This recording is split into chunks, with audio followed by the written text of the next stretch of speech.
이 시간 우리 너 근심 걱정 말아라 라는 제목으로 말씀을 나누겠습니다. 우리 옆 사람에게 인사할까요? 아무것도 두려워 말라. 그리고 다시 한번 말할게요. 이번에 너 근심 걱정 말아라. 갑자기 반말하니까 낯설죠? 그러면 다시 해야겠어요. 근심 걱정 마세요. 아무것도 두려워하지 말래요. 오늘 이 시간 여러분의 마음 가운데 어떤 근심이 있든 어떤 낙심이 있든 어떤 넘어짐이 있든지 상관없습니다. 이 시간 예수 그리스도의 평안과 은혜 안에서 모든 묶인 것 풀어지고 강건해지고 자유케 되고 평강 가득해지는 역사가 있기를 주님의 이름으로 축복합니다. 최근은 한국 사회를 관통하는 말이 있다면, 지배하는 말이 있다면 불안이라고 표현해도 무방할 정도로, 과언이 아닐 정도입니다. 실제로 그렇습니다. 바이러스 불안, 전쟁 불안, 경제 불안, 기후 불안, 더해서 우리나라는 지금 정치적 불안까지 마주하고 있습니다. 이것이 우리가 마주한 현실입니다. 취업난, 고용난, 청년 실업률, 그리고 낮아지는 출산율, 그리고 고령 인구에 대한 대책 마련, 그리고 해외 노동자들은 많아지는데 이를 감당하기 어렵고 수많은 것들에 있어서 정치는 편을 가르며 싸우고 있고 합치하지 못하는 이런 세계를 보내고 있습니다. 최근 국립정신건강센터의 설문 결과에 의하면 한국인 10명 중에 7명은 1년간 스트레스가 심각한 우울증을 겪고 있다고 합니다. 그리고 정신건강에 이런 문제를 지속적으로 겪었다는 결과가 나왔습니다. 이거는 직전 조사가 이루어진 2022년보다 현재가 상황이 더 나빠지고 있다고 지금 설문이 나와 있습니다. 근심과 걱정과 염려, 이것이 왜 우리에게 하지 말아야 되는 것일까요?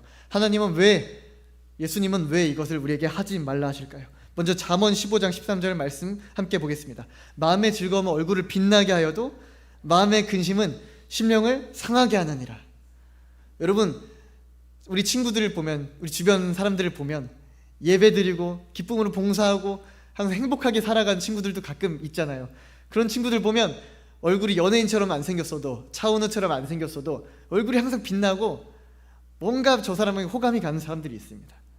그런데 어떤 사람은 얼굴이 예쁘고 잘생겼음에도 불구하고 못생겼어도 상관없고 항상 근심이 있어서 그게 얼굴에 이렇게 비춰지는 게 있습니다. 아, 제 근심이 있구나, 제 염려가 있구나. 그럼 마음을 상하게 한다는 거예요. 즉 이 정신건강에도 근심은 치명적입니다. 그것뿐일까요? 잠언 17장 22절에 마음의 즐거움은 양약이라도 심령의 근심은 뼈를 마르게 하느니라. 많은 과학 연구에 의하면, 많은 논문에 의하면 마음의 건강이, 마음의 행복이 육체적인 뼈, 세포, 장기, 모든 세로토닌과 관련한 신경 전달 물질까지 영향을 미쳐서 우리 몸을 건강하게 만든다고 합니다. 즉 기분 좋은 것, 우리가 긍정적인 마인드를 가지고 사는 것, 근심 걱정 없이 행복한 사람은 머리에 도파민과 같은 신경 전달 물질이 잘 분비가 되고 몸의 혈액순환에도 좋고 뼈와 근육과 모든 세포에 건강이 된다는 거예요. 그러나 마음이 불행하고 괴로운 사람들은 뼈가 마르고 상한다고 되어 있습니다. 오랜 우울증은 오랜 화병, 화병이란 건 실제로 우리 몸에 영향을 끼치잖아요.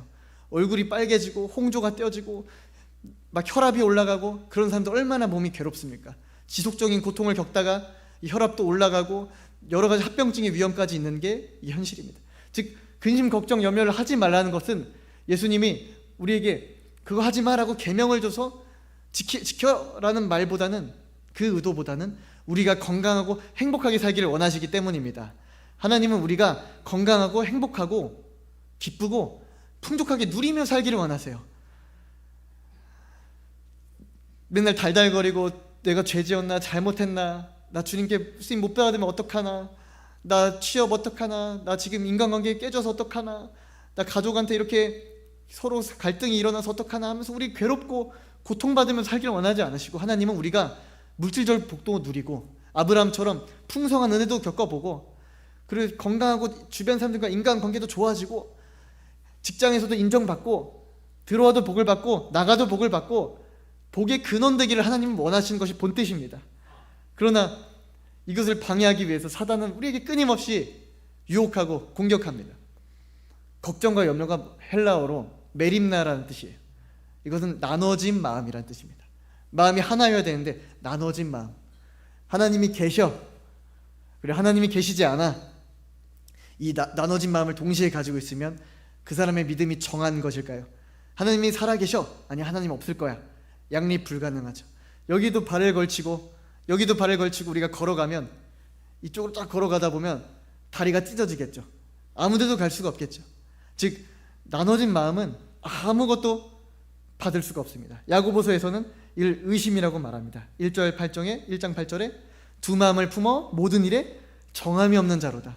즉 염려한다는 것은 의심하는 것이고, 의심한다는 것은 마음이 나눠졌다는 뜻입니다. 우리는 이 나눠진 마음을 하나로 모아서 오직 예수 그리스도께 집중해야 합니다. 베드로의 의심 여러분 아시죠? 베드로가 물 위를 걸었습니다. 기적을 겪었습니다. 물 위를 걷고 예수님처럼 그 희열을 느꼈습니다. 기적의 희열. 그러나 두려움이 있었습니다. 바다의 풍랑을 보고 파도를 보고 그대로 두려움 때문에 물에 가라앉았어요. 우리 안에 있는 근심도 이와 같습니다. 우리가 주님과 함께 동행할 때 있습니다. 순탄할 때 있어요. 믿음 생활이 이렇게 잘 되지?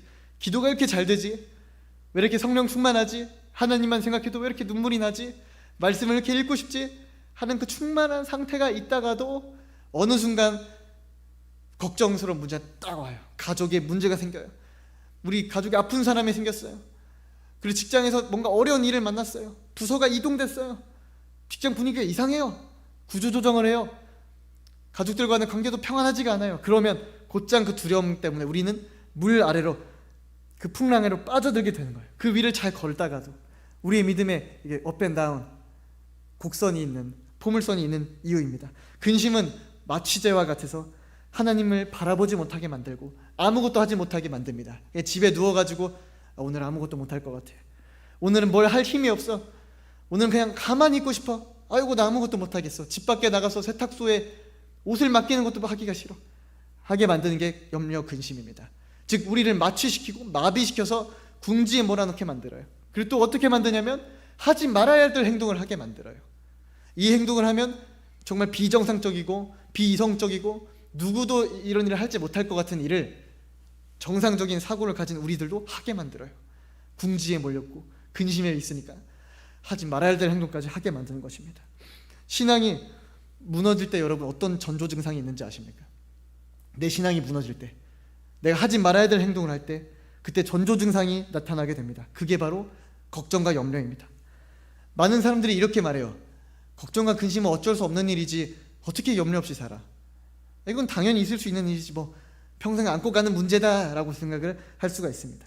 그러나 이게 그렇게 넘겨버리기 때문에 너무 큰 문제가 된다는 거예요. 우리가 예수님을 믿는데 걱정과 근심이 올라오면 그땐 바로 딱 눈치를 채야 됩니다. 마치 당뇨 검사에서 피를 딱 눌렀는데, 피를 한 방울 넣었는데 테스트기가 이상해. 증상이 약간 좀 위험 신호로 나오는 거예요. 그리고 혈압기에 우리가 팔을 넣었는데 혈압이 130, 140, 150이 넘게 나왔어요. 그럼 딱 뭔가 이상한 걸 눈치를 채야 된다는 거예요. 병원에 가서 건강 검진을 받았는데 간 수치가 뭔가 이상해. 뭔가 이상한데, 안 좋은데, 그때 딱 눈치를 채야 돼요. 그때가 돌이킬 수 있는 경고 신호이기 때문이에요. 우리 안에 염려와 근심이 있다면 빨리 눈치를 채야 돼요. 이게 단순한 문제가 아닙니다. 이때 즉시 예수님께 가야 돼요. 이때는 즉시 주치의한테 가야 돼요. 왜? 이 걱정과 근심의 염려가 해결되지 않으니까 이걸 통해서 사단이 가장 놀기 좋은 상태거든요. 집안에도 곰팡이가 피기 쉬운 환경이 있어요. 햇빛이 들지 않고 그냥 눅눅한 집 있잖아요. 거기는 옷이 마르지가 않아요. 제습기를 틀어놔도 하루 반나절이면 제습기 꽉 차요. 물 버리고 나면 저녁에 또 물 꽉 차요. 그런 것처럼 곰팡이가 피기 좋은 환경이에요. 사단이 너무나 잘 놀기 좋은 환경이 이때입니다. 이때 걱정과 근심을 하고 있으면 나태해지는 죄에 빠지게 됩니다. 영상을 계속 보게 돼요. 늘어져서 영상을 계속 보게 되고 음란에 빠지게 되거나 공허함을 채우기 위해서 반복적으로 무언가를 반복해서 탐닉하게 되고 멈추지 못하게 됩니다. 그때 하나님과 멀어지게 되는 상태에 빠지게 되는 것이죠. 근심과 걱정은 이렇게 위험한 상태입니다. 또 어떤 부작용이 있냐면 열매를 맺지 못하게 합니다. 가시떨기를 여러분 비유를 기억하십니까? 가시떨기가 있으면 열매가 자라지 못합니다. 재물의 걱정 때문에, 재물의 유혹 때문에, 세상의 염려 때문에 열매를 맺지 못하게 만듭니다. 왜 그러냐면 우리 우선순위가 바뀌게 돼요. 예수님께 기도하고 말씀 읽고 친밀했던 우리의 삶의 우선순위가 원래 있었는데, 습관이 있었는데 걱정, 근심의 문제가 딱 생겨요. 아까 말한 것처럼 가정과 직장에. 그럼 이것들을 먼저 해결하기 위해서 잠시 기도와 말씀, 하나님과 친밀함을 뒤로 밀어두게 됩니다. 왜냐면 이게 더 우선순위에 있기 때문에. 일단 이거부터 해결해야 돼. 너무 급해. 지금 당장 이 빚 문제 해결해야 돼. 당장 이거 자녀 문제 해결해야 돼. 당장 이거 일단 취업 문제부터 어떻게 해야 돼. 하나님 중요한 거 알아요. 예배 중요한 거 알아요. 저 하나님 사랑해요. 중요한 거 정말 잘 알아요. 근데 이거 너무 지금 급해. 일단 이거부터 하면서 삶의 기도와 말씀의 패턴이 무너지기 시작하고 우리가 집중한 것들이 세상의 염려가 먼저 되면요, 이를 어떻게 부르냐면 말 앞에 수레를 놓는 것과 같습니다. 수레 앞에 말이 있어야 끌려갈 수 있는데 말 앞에 수레가 있으면 문제를 해결은커녕 아무것도 할 수가 없는 상태가 되어버립니다. 즉 예수 그리스도와 함께 매일 동행하며 교제하며 말씀을 묵상하며 그분으로부터 주어지는 양식을 먹어야 우리가 문제를 해결할 수 있는데, 하나님과 동행하며 영적인 충만함을 겪을 수 있는데 그거를 막아버린다는 것입니다. 내 힘으로 살아봐야지 하게 된다는 것입니다. 우리가 여러 가지를 알아봤어요. 걱정과 염려는 우리 마음을 상하게 합니다. 우리 정신을 망가뜨립니다. 우리 육체를 파괴시킵니다. 그리고 신앙을 무너뜨립니다. 그리고 하나님께 열매 맺는 삶을 살지 못하게 만듭니다. 즉 우리 인생에 아무짝에도 쓸모없는 게 걱정과 염려라는 거예요. 제가 이번 기간에 느꼈습니다. 성탄절 준비를 하면서, 설교 준비를 하면서, 교회 사역에 대해 여러 가지 준비를 하면서 가장 크게 느낀 것은 이 근심과 걱정이 내 인생에 아무짝에도 쓸모가 없구나 라는 걸 정말 확실히 느꼈어요. 어떠한 도움도 되지 않고 어떠한 유익도 되지 않고 날 망가뜨리고 날 죽음을 끌고 가고 하나님과 멀어지게 만든다는 것이에요. 그래서 마태복음 6장 34절에 그러므로 내일 일을 위하여 염려하지 말라. 내일 일은 내일이 염려할 것이요 한날의 괴로움은 그날로 족하니라. 예수님이 그렇게 말씀하셨어요. 오늘의 괴로움을 오늘 끝내길 바라요. 그리고 내일 일을 위해서 우리 염려하지 않기를 바라요. 근심과 걱정은 아무짝에도 쓸모없습니다. 그래서 오늘 빌립보서 말씀을 통해 하나님은 우리에게 말씀하십니다. 근심 걱정을 해결하는 방법, 4가지 방법을 나누겠습니다. 첫 번째, 빌립보서 4장 4절의 말씀입니다. 주 안에서 항상 기뻐하라. 내가 다시 말하노니 기뻐하라. 기뻐하라라는 거예요. 이것은 선택사항이 아니에요. 명령체로 되어 있습니다. 명령체이고 2번을 강조했습니다. 성경에서 이렇게 2번이 강조된 말은 굉장한 강조였습니다. 즉 바울 사도는 또한 예수님께서도 이런 강조를 하셨습니다. 마태복음 5장에 보면 너희가 복음을 위하여 핍박을 받을 때 기뻐하라. 하늘에서 이보다 더 큰 상이 있을 것이고 선지자들과 너희 이전에 온 모든 사람들도 이와 같은 박해를 받았느니라. 그러니까 우리에게 기뻐하라고 예수님께서 명령하셨습니다. 예수님의 49가지 명령이 있습니다. 7 곱하기 7. 그 49가지 명령 중에 3번째 명령, 기뻐하라였어요. 사도 바울도 이걸 강조한 것입니다. 근데 우리가 차를 타고 가다가 주차된 차에 이렇게 찍 이렇게 그어버렸어요. 그때 기뻐할 수 있습니까? 여러분 최근에 혹시 차를 긁으신 사람이 있으신가 봐요. 웃음소리 들으니까. 없으시면 좋겠는데 저는 알거든요. 누가 차를 긁었는지. 여기 교회 근처에서 누가 차를 타고 가다가 정신없이 그냥 막 나가려고 하다가 차를 이게 뒤에 그 헤드라이트를 쫙 긁었더라고요. 그 지난주에 있었던 일인데요. 누군지는 말하지 않겠습니다. 그러면 어떻게 기뻐할 수가 있겠어요? 근심되죠. 걱정이 되죠. 부모님과 사이가 좋아야 되는데 부모님이 전화를 하고 도대체 차를 왜 어떻게 하면 그렇게 탈 수 있냐고, 그 보험비가 어떻게 되는지 아냐고, 어떻게 운전하면 그렇게 할 수 있냐고 하면 어떻게 근심이 없어지겠습니까? 기쁨이 어떻게 기뻐할 수가 있겠어요? 그 차를 도대체 어떻게 타는 거야 이런 말을 들으면 기뻐할 수가 없죠. 그리고 부모님 입장에서도 자녀들 학원비를 내야 되는데 학원비에 대한 걱정이 있습니다. 그리고 집에 이자를 갚아야 됩니다. 자녀들은 이 고통을 몰라요. 부모님이 어련히 잘 하시겠지, 걱정도 안 해요. 근데 부모님은 경제적인 이 책임감 짓눌려가지고 근심이 되죠. 이때 어떻게 기뻐할 수가 있습니까? 건강이 그리고 20대와 달라요. 20대 때는 매일 아침에 직장 출근하는 게 할만했습니다. 밤새도록 놀아도 건전하게 놀고 나서 다음날 직장에 가도 이건 버틸만 했습니다. 그런데 나이가 30, 40, 50대가 되니까 주 5일 직장에 나가는 게 이제 버겁습니다. 체력이 저하되는 게 느껴집니다. 감당하는 게 어렵습니다. 책임감이 어깨를 짓누릅니다. 이런 상황에서 우리가 어떻게 기뻐할 수가 있겠냐는 것이죠. 이때 우리에게 필요한 것이 한 가지 있습니다. 여러분, 저를 한번 따라해 주세요. 참새 정신. 여러분 아시나요? 이거 낯설으신가요? 다시 한번 하겠습니다. 참새 정신. 참새 정신이 우리에게 필요합니다. 하늘에 날아가는 참새 한 마리도 하나님의 허락 없이는 땅에 떨어지지 않는다는 그러한 믿음이 우리에게 필요합니다. 마태복음 10장 29절 말씀, 우리 함께 이거 합독해서 읽겠습니다. 중요한 말씀입니다. 시작. 참새 2마리가 한 아사리온에 팔리지 않느냐? 그러나 너희 아버지께서 허락하지 아니하시면 그 하나도 땅에 떨어지지 아니하리라. 아멘, 아멘. 예수님의 말씀입니다. 우리가 밖에서 보는 참새 한 마리도, 우리가 돌보지도 않는 까마귀 한 마리, 까치 한 마리, 비둘기 한 마리, 우리 교회 밖을 지키고 있는 세리 한 마리도 하나님께서 다 돌보신다는 거예요. 밖에서 돌아다니는 쥐 한 마리도, 개미 한 마리도, 이 세계에 있는 모든 자전축, 그리고 공전과 자전, 썰물과 밀물, 모든 지구상에 우리가 관여할 수 없는 수많은 세밀한 그런 변수들이 있습니다. 조정해야 될 요소들이 있습니다. 근데 하나님은 전지전능하셔서 그 모든 것을 한치의 오차도 없이, 한치의 실수도 없이 이 세계를 안전하고 온전한 통치대로 지금도 돌보시고 통치하고 이끌고 계신다는 사실입니다. 그런데 하물며 너희일까 보냐, 하물며 나일까 보냐, 하물며 우리 성도님일까 보냐라는 거예요. 여러분을 돌보시지 않겠습니까? 하나님의 머리털 하나도 세신바 되었다고 했어요. 머리털 하나도 우리 세신바 되었다고 돼 있어요. 우리의 인생길을 전부 다 아신다고 하셨어요. 우리가 무엇 때문에 괴로워하는지, 무엇 때문에 힘들어하는지, 무엇 때문에 고민하는지 주님 모르시겠어요? 오늘 직장 가서 내가 이 일을 해야 돼요. 오늘 예배에서 내가 이걸 신경 써야 돼요. 주님, 오늘 이것 때문에 너무 괴로워요. 오늘 배가 아픈데 사람들은 모를 거예요. 나 혼자 참고 있느라. 내가 오늘 이거 걱정이 있는데 사람들은 이거 아무도 몰라요. 이거 말할 수도 없어요. 이 고민 나만 알고 있어요. 근데 주님께서 그걸 모르시겠어요? 참새 한 마리보다 여러분이 훨씬 귀하니까요. 하나님, 여러분 돌보고 계십니다. 모든 염려를 주께 맡겨라. 주가 너희를 돌보심이라. 이걸 믿으시길 바랍니다. 마태복음 10장 30절, 너희 머리털까지 세신 바 되었나니 두려워하지 말라. 너희는 많은 참새보다 귀하니라. 사랑받는 여러분, 사랑하는 여러분, 하나님께서 사랑하고 계시고 사랑받고 있는 여러분, 여러분은 하나님의 형상대로 지으심을 받았고 하나님의 뜻대로 파송을 받았고 하나님이 기뻐하시는 자녀이고 오늘날 내가 너를 낳았도다 말씀하시는 그 여러분 주인공 되십니다.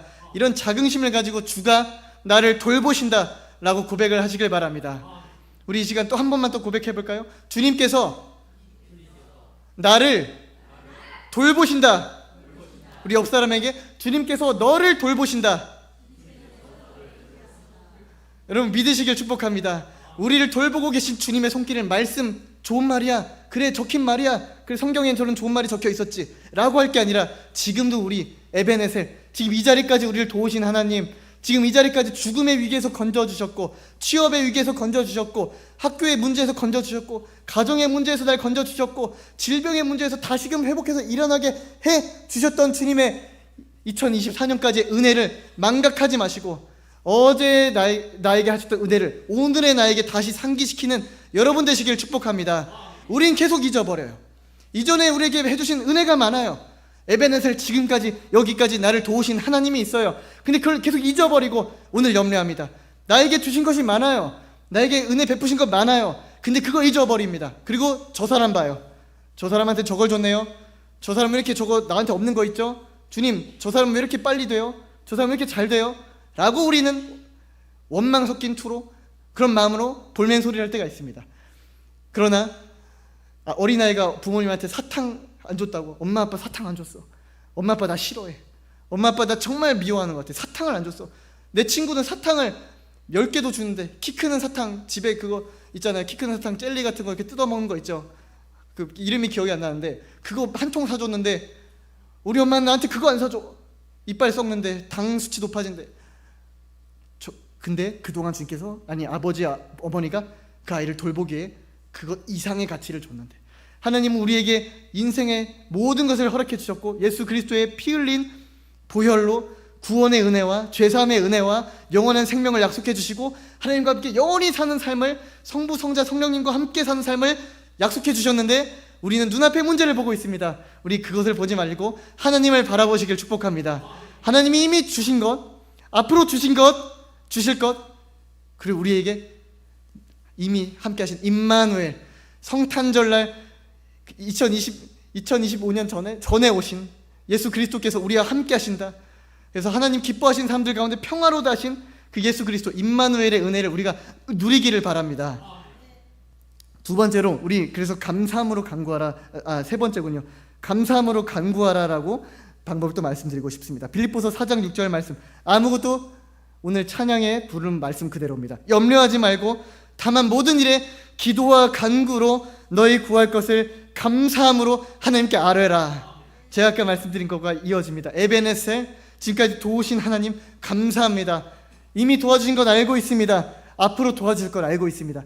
그 믿음을 가지고 간구합니다. 주님, 저 지금 어렵습니다. 지금 저 문제에 빠졌습니다. 곤경에 빠졌습니다. 주님, 나 이거 준비 못하겠습니다.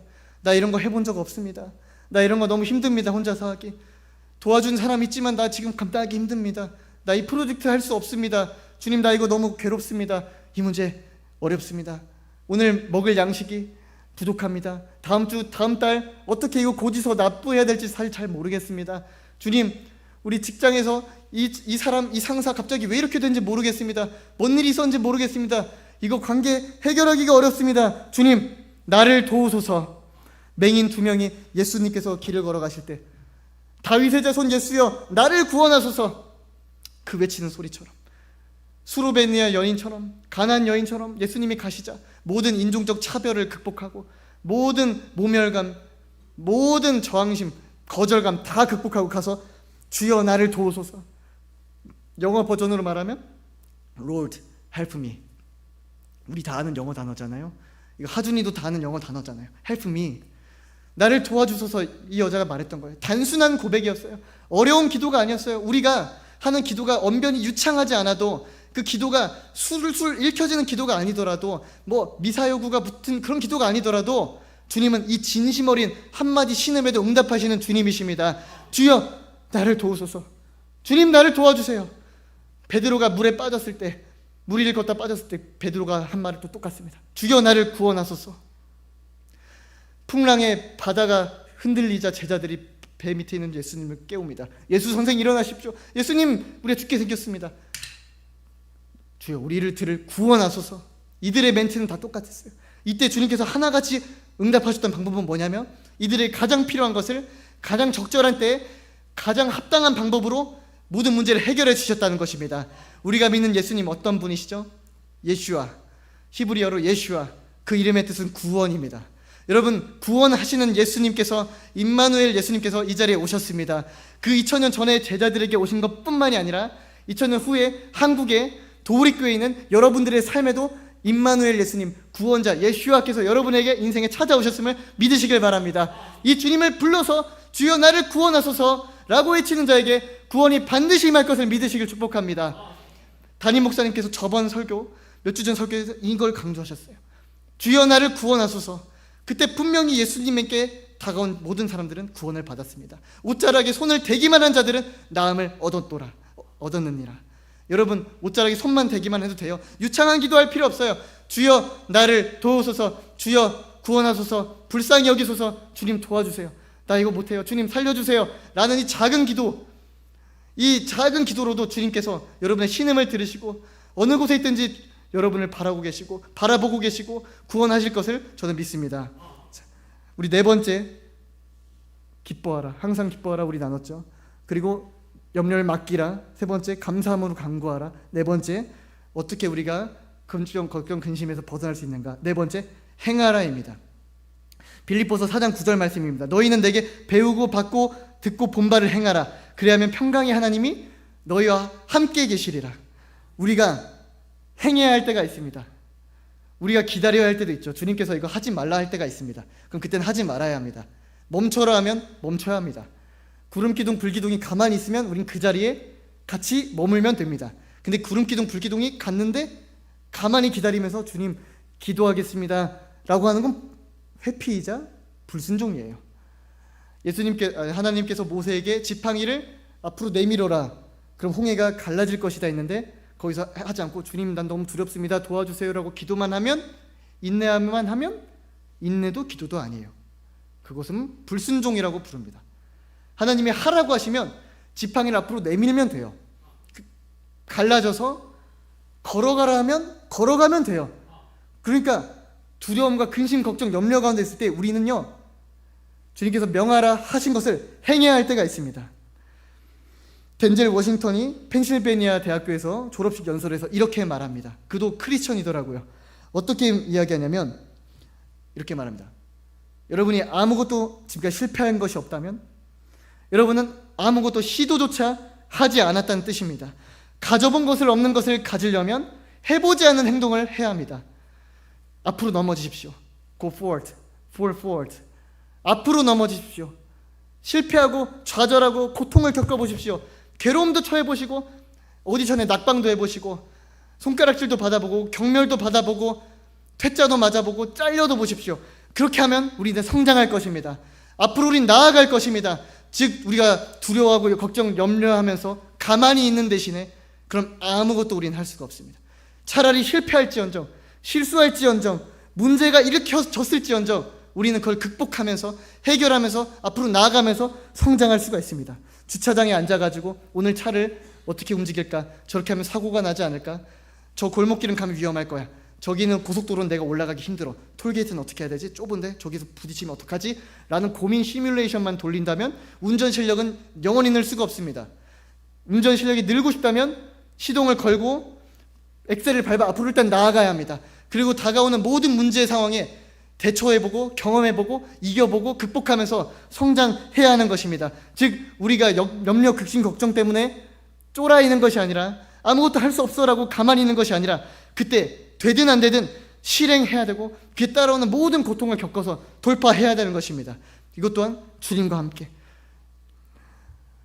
너희는 배우고 받고 든 바를 행하라. 그리하면 인과관계로 설명되어 있습니다. 그리하면 평강의 하나님이 너희와 함께 계시리라. 여러분 말씀에 순종하고자, 말씀에 도전하고자, 인생을 변화시키고자, 새로운 삶을 살아보고자 결단하시고 도전하시는 여러분에게 평강의 하나님이 옆에서 지원하시고 도와주시고 모든 과정을 동참해 주실 것을 믿습니다. 즉 우리는 모든 두려움을 출교시켜야 합니다. 모든 두려움을 내쫓아버려야 합니다. 그들을 벗겨버려야 되고 모든 두려움을 우리의 교회에서, 우리의 가정에서, 여러분의 직장에서, 여러분의 모든 환경에서 모든 두려움과 걱정, 염려를 예수 그리스도의 이름으로 출교시켜버리길 바라요. 이번 성탄절 예배 때를 한번 은혜를 나누고자 합니다. 이번에 예수님의 탄생을 축하하는 이 성탄절 예배가 매우 복되고 의미가 있었던 것 같습니다. 이때 정말 어린 아동부 친구들부터 청소년부 너무 그 옷 예쁜 거 입고 띠 두르고 너무 멋졌어요. 진짜 중동 사람 같았어요. 너무 예뻤고 멋졌어요. 그리고 아동부 하준이, 하은이 너무 잘했어요. 동작 하나도 안 틀렸어요. 오히려 저보다 동작 더 잘 외웠어요. 그리고 청년부 너무 대사 잘 외웠어요. 저보다 대사를 더 잘 외웠어요. 대사를 토시 하나 안 틀리고 다 외웠어요. 그리고 열심히 카트 끌면서 음식 나르고 너무 수고했어요. 성가대 너무 잘 불렀어요. 성가대 찬양 너무 은혜로웠어요. 전 뒤에서 못 불렀어요. 너무 듣기 좋아서 못 불렀습니다. 중간에 더 듣고 싶어서 너무 은혜로웠습니다. 여러분들 정말 이 참여해 주신 모든 손길을 하나님께서 귀한 성탄절 예배 참 제사로 받으셨을 줄 저는 믿습니다. 그 은혜 가운데 그 어린아이가 십자가를 지고 가는 여정이 있습니다. 이것은 어린아이뿐만 아니라 노년에 이르기까지, 여기 계시는 나이가 많은 분에 이르기까지 우리 모두에게 주어진 하나님이 맡기신 십자가입니다. 이것은 어린아이는 상징성일 뿐이었어요. 모두가 황혼에 이르기까지 그 십자가를 지고 걸어갑니다. 그 과정은 여정은 쉽지가 않습니다. 우리 모두에게 어찌나 유혹이 있는지요.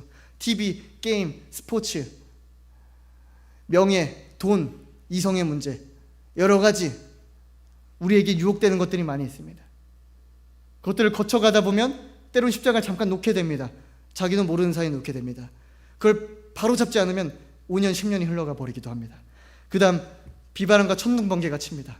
제가 아까 말씀드린 것처럼 가족의 질병, 직장에서의 취업 문제, 잘리는 문제, 직장에서의 인간관계 어려움, 그리고 가정에서의 종교적 갈등, 예배 간 것과 막는 어려움, 그 친가와 외가의 거기에서 종교적 차이로 인한 제사상에서의 갈등, 여러 가지 위험이 있습니다.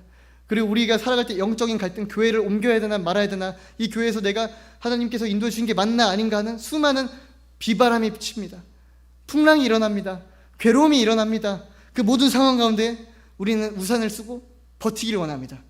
잠깐이라도 쉬고 싶고 누군가한테 의지하고 싶어 합니다. 사람에게 전화를 걸어요. 상담을 해요. 놀러 가요. 때로는 뭔가 맛있는 걸로, 즐거운 걸로 이것을 잠깐 잊으려고 해봐요. 어떤 것을 해서 우산으로 비바람을 막아보려 해도 그걸 허락해주지 않습니다. 하나님의 뜻이든 방해이든 우산을 집어치우고 우리는 비바람을 고지곳대로 맞아야 할 때가 있습니다. 질병을 겪으면서 병상에서 눈물을 흘리며 보내야 될 때도 있습니다. 그 모든 고통을 겪으면서 우리는 하나님 앞에서 철저하게 고통스럽게 울부짖을 때가 있습니다. 그때가 끝나지 않습니다. 사단 마귀는 가장 우리가 틈을 보일 때, 약할 때, 그때를 주저하지 않고 다가와서 우리 더 괴롭게 만듭니다. 십자가를 붙잡고 흔듭니다. 우리의 사명, 십자가를 붙잡고 그걸 놓아버리도록 종용합니다. 넌 그것밖에 안 돼. 너는 이미 실패했어. 너 지금 넘어졌잖아. 너 지금 못하고 있잖아. 너 그냥 그만둬. 너의 사명 끝났어. 라고 끊임없이 우리를 공격하고 넘어뜨리고 사명을 포기하게 만듭니다. 그 모든 과정에서 우리는 결국에 넘어져요. 여러분들도 항상 이기기만 하셨습니까? 신앙생활의 여정이 순탄하기만 하셨습니까? 아니잖아요. 다 넘어졌잖아요. 일어나기조차 버거웠잖아요. 아침에 눈을 뜨면 집 밖에 나갈 용기조차 힘조차 나지 않았잖아요. 그 모든 괴로움 속에서 주님, 나 여기까지인 것 같아요. 한계인 것 같아요. 나 여기서 더 이상 아마 버티지 못할 것 같아요. 주님, 차라리 사명을 바꿔주세요. 주님, 차라리 이 사명 나는 못할 것만 같아요. 라고 여러분 낙심하고 주저앉았던 경험이 다 있잖아요. 그때 예수님께서 포기하시던가요? 그때 모든 것이 끝났다고 생각되는 순간에 오셔서 다시금 십자가를 쥐어주시고, 그때 우리가 말할 수 없는 감동과 은혜로 우리를 보호해 주시고 그 위기를 초월적인 은혜로 넘겨주시잖아요. 여러분, 그 은혜들 여러분 겪으면서 이 자리까지 오지 않으셨습니까? 좀 그런 줄 알고 있습니다.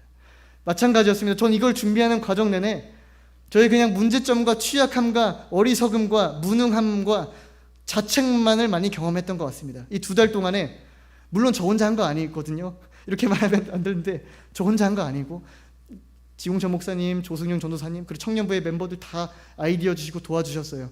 다 해주시고 저 혼자 한 건 아닙니다만 전 영상 편집을 어떻게 해야 될지 모르겠더라고요. 이게 잘못되면 어떡하지? 이게 무미건조하면 어떡하지? 그리고 아동부 아이들이 안 따라주면 어떡하지? 아이들이 이걸 외워올까? 그리고 나도 지금 잘 못 외웠으면 어떡하지? 이거 괜히 비웃음이나 사지 않을까? 내가 잘할 수 있을까? 걱정이. 감사합니다. 내가 이거 할 수 있을까? 그리고 청년부 대본을 처음 썼어요. 초본을 쓰고 청년부에게 나눠줬어요. 너무 부끄러워가지고 못 읽겠더라고요. 대본을 보는데 이걸 가지고 어떻게 해야 되나? 이게 되나? 이게 뭐 무미건조하고 무슨 뭐 재미도 없고 감동도 없고 이거 할 수 있을까?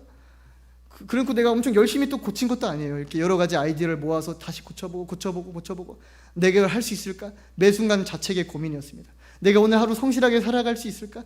내가 오늘 하나님 뜻대로 살 수 있을까? 내가 오늘 이걸 준비할 수 있을까? 내가 오늘 성가대 곡을 익힐 수 있을까? 내가 오늘 이걸 감당할 수 있을까? 금요예배 준비를 할 수 있을까? 모든 게 근심과 걱정뿐이었어요. 저는 그냥 결핍과 내 안에 결핍을 느끼면서 정신적으로 영적으로 파산해버리기 직전에 한 인물 같았어요. 그냥 장애를 가진 존재, 절망적인 존재, 일어날 수 없는 존재, 한 발걸음도 걸어갈 수가 없는 존재, 희망이 없는 존재, 기대를 할 수가 없는 존재, 어찌할 재간이 없었습니다. 한 걸음도 움직이기가 어려웠습니다. 그때 주님의 구원을 바랄 수밖에 없었습니다. 아까 말씀드린 것처럼 주여 나를 구하소서, 주여 나를 구원하소서, 주님 나를 도와주세요. Help me. 아침에 일어나서 이 기도했어요. 주님 도와주세요. 나 오늘 할 수 없어요. 나 오늘 자신이 없어요. 오늘 금요일을 감당할 수 없어요. 토요일을 감당할 수 없어요. 주일을 감당할 수가 없어요. 나는 자신이 없어요. 그렇게 열심히 하지도 않았어요. 그때 그렇게 간구할 수밖에 없더라고요. 그렇다고 해서 하루아침에 그게 개선되냐면 성탄절 아침까지만 해도 그 스트레스와 압박감, 책임감, 그것이 은은하게 지속되더라고요. 그걸 극복하지 못했습니다. 평안이 부재한 상태였습니다. 어쩔 수 있나요? 해야죠. 그때 담임 목사님께서 이 자리에서 예수 그리스도의 탄생과 구원과 그 복된 소식을 전해주셨습니다. 성탄의 기쁨과 부활의 기쁨과 죄사함의 용서함의 가치를 설명해 주셨습니다. 그때부터 내 내면에서는 올라오지 않았던 평안이 내 외부에서 이 공간을 임재하시는 하나님의 영권과 역사하심 가운데 평안이 밀려 들어오기 시작했습니다. 내면에서는 평안이 나올 수가 없었어요. 내면에선 근심 걱정을 이길 힘이 저한테는 없어요. 저는 영역 없습니다. 은사 없습니다. 저는 아무것도 없습니다. 제 외부에서 있는 하나님의 능력과 하나님의 평안과 하나님의 자비하신 은혜가 오늘 이 예배를 나는 완성시킬 거야 라고 임하신 거예요. 나는 오늘 이 예배를 기쁘게 받을 거고 이 예배를 통해 난 영광 받을 거야 라고 말씀하신 하나님이 그때부터 저를 주관하기 시작하시더라고요. 그 당일만 해도 어떤 힘이 없었던 저에게, 그리고 이 공간을 메우시는 걸 느꼈어요. 그 다음에 여기 앞에서 십자가를 지고 가는 어린아이들 보면서 모든 성가대까지 마치는 과정 가운데 저는 기쁨과 평안함과 희락 가운데 어떠한 근심도 없이 그 자리에 은혜와 감동을 가지고 감당할 수가 있었습니다. 이것이 예수 그리스도의 은혜였습니다. 예슈아, 그분은 우리의 평강의 왕이십니다. 이사야서 9장 6절, 이는 한 아기가 우리에게 낳고 한 아들을 우리에게 주신 바 되었는데 그의 어깨에는 정사, 정치적 힘을 메었고 그의 이름은 기묘자라. 그는 놀라우신 분이시고 모사라, 카운셀러, 우리의 상담가시고 전능하신 하나님이시라. 영존하시는 아버지라. 평강의 왕이라 할 것이라. 아멘. 평강의 왕 되신 하나님께서, 예수님께서 함께하는 순간 모든 걱정 근심이 풀리는 기적을 경험할 수 있는 것입니다. 여러분 가운데 평강과 자유함이 없으십니까? 아무리 기도해도 아무리 몸부림쳐도 해결이 되지 않습니까? 그때 평강의 왕이신 예수 그리스도를 바라보시길 축복합니다.